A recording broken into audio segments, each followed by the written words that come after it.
Finance Minister Chrystia Freeland is preparing to release Canada's fall economic outlook. The fiscal update will be tabled in the House of Commons at 4 o'clock.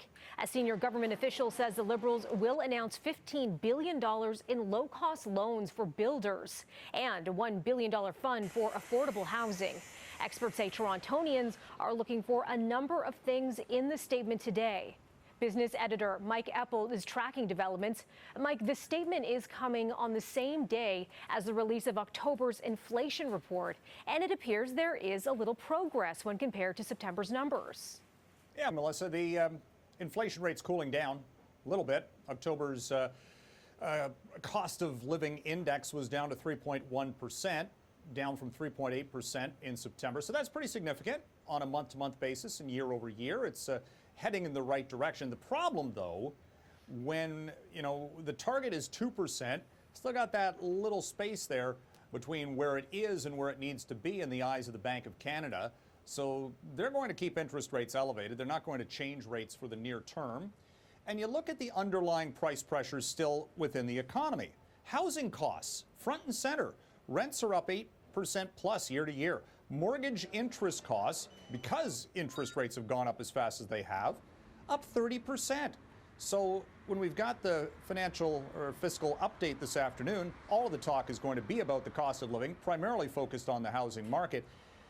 The issue for the government on that level is it takes time to, get shovels in the ground, if you will, projects being built. They're thinking about offering up these loans. You still need the developers to do the actual work.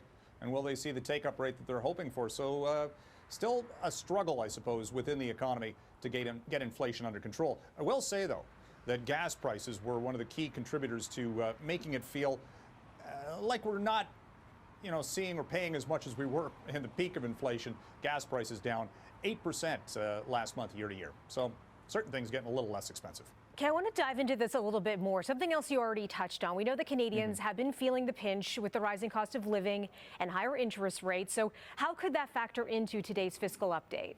Well, look, I think there might be a little bit of over anticipation of what the government might be announcing today. This is a mini budget. It's not the spring budget where you've got a whole raft of line items. They're going to talk about, where the debt and the deficit is under the circumstance of high interest rates. That's going to be a major line item, how much more they're spending just for interest costs on the debt.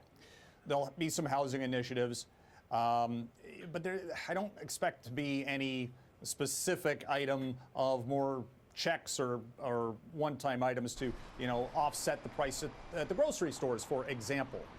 Grocery prices are still up over 5, almost 6% year to year. Grocery retailers say they're, freezing prices, not necessarily cutting them. But again, the anticipation of something big today from this mini budget, probably a little bit overblown. There does seem to be a big anticipation for this. And, you're not new at this. You've seen many mini budgets announced before. I wonder if you could talk a little bit about the kind of buildup we're seeing before today's announcement.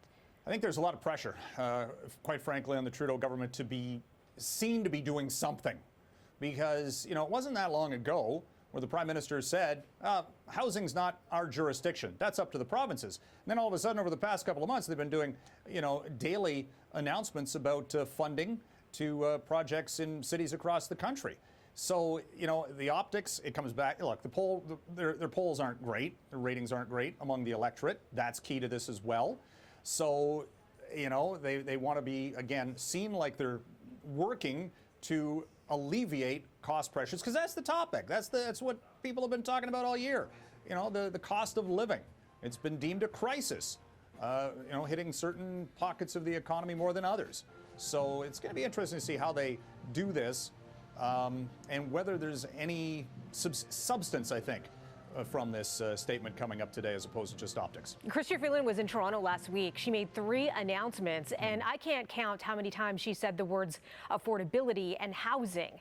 Now, we're also hearing the potential changes might be coming to short-term rentals. Tell us about that. Well, if they tax Airbnbs from a mortgage deduction aspect, rental versus ownership, and if they hit the short-term market, the theory is that if you can't rent your property out on a nightly basis, and you can't cover your mortgage, which probably has gone up, you might be forced to sell. Or or you're going to maybe open it up to a longer-term rental.